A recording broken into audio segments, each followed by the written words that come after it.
ఎందుకయ్యా అంత అంత మహిమను వదిలిపెట్టి భూమి మీదకి వచ్చావంటే అదే చెప్తాడు ఆయన, కడుపు తీపిరా.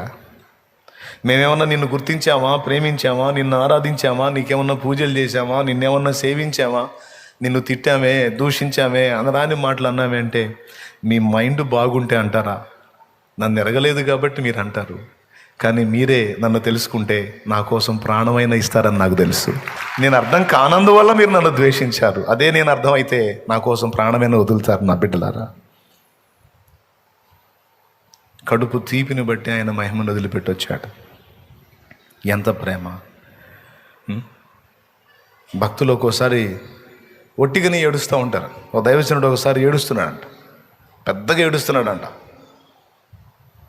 మీలాంటి సహోదరుడు వెళ్ళి, అయ్యా అయ్యా అయ్యా ఏమైంది, ఎందుకు ఏడుస్తున్నావు, ఎందుకు అంతసేపు ఏడుస్తున్నావు అంటే ఆయన ఏడ్చి ఏడ్చి ఏం చెప్పేదయ్యా, ఏం చెప్పేది, ఆయన ప్రేమ అని మళ్ళీ ఏడుస్తున్నాడంట.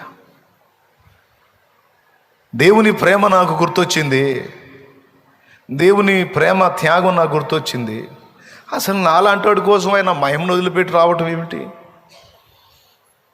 మట్టి పురుగు నేనెక్కడా, విశ్వాన్ని నిర్మించిన ఆ నిర్మాత ఎక్కడా, ఆకాశ మహాకాశాలు పట్టజాలని ఆ మహాదేవుడు ఎక్కడా, మట్టి పురుగు నేనెక్కడా, నా కోసం వచ్చి ఇంత చేయటం ఏంటయ్యా, ఎందుకు ఏడుస్తున్నావు అంటే ఆయన ప్రేమయ్యా, ఆయన ప్రేమ.